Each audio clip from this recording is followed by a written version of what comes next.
سلام دوستان، میخوام درباره رقص توضیحاتی بدم.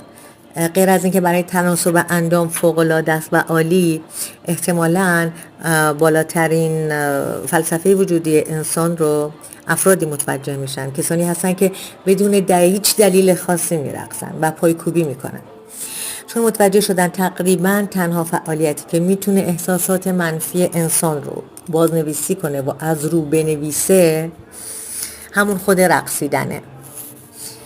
و وقتی توی صحبتام از بهترین درمان بشریت صحبت میکنم، رقصیدن احتمالاً بزرگترین دستاورد بشریت در حوزه تولید حرکت در انسان هست.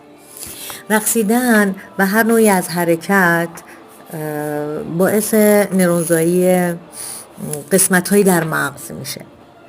قشر خاکستری رو توسعه میده، یک پارچگی قشر سفید مغز رو افزایش میده و کنترل مهاری رو بهبود میده. قابل توجه افراد که دچار ADHD هستند